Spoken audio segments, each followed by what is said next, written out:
Je m'appelle Nicolas Gaume et je suis dirigeant de 2 entreprises spatiales, Space Cargo Unlimited et Orbit.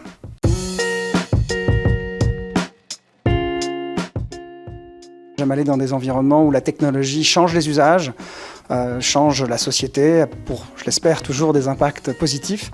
Donc parmi les 9 startups que j'ai fondées ou cofondées, j'ai toujours eu cette obsession d'explorer des nouveaux marchés, d'inventer de nouveaux produits, de nouveaux services.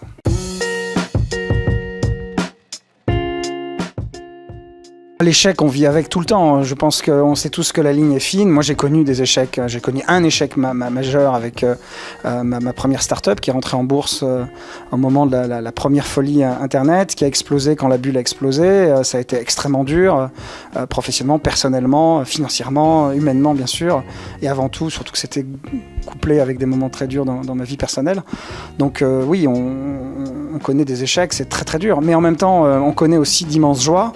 Et en fait, c'est la perspective des deux qui fait que on continue.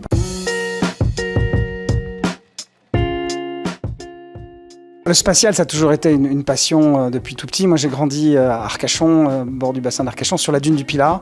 Aucune pollution lumineuse, donc je voyais les étoiles magnifiques. Je suis né au pied du pic du Midi, l'observatoire du pic du Midi. Donc ça aussi, ça élève. Et pareil, dans les montagnes, on voit évidemment les étoiles de manière absolument unique. Puis la technologie, la science, c'était vraiment ce qui apportait beaucoup de la pop culture qui m'a fait grandir. Donc films de science-fiction, livres d'anticipation et puis passion pour la technologie, la science, donc lecteur assidu de tout ce qui existait sur les sujets d'innovation.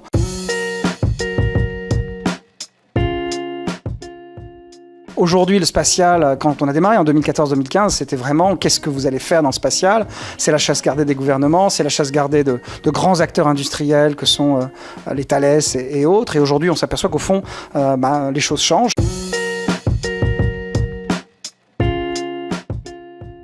Dans 5 ans, j'espère que mes entreprises spatiales auront atteint des stades importants de leur développement. Space Cargo Unlimited, dont on a parlé, notre ambition au-delà du projet agricole que nous avons mené, c'est de faire d'autres projets, mais surtout de créer une véritable usine spatiale et de développer des projets très ambitieux dans la chimie, dans les nouveaux matériaux, dans la biologie, dans d'autres secteurs, pour vraiment changer la vie sur Terre. Donc dans 5 ans, ça serait le moment où on pourra peut-être avoir les premiers fruits de ces ambitions.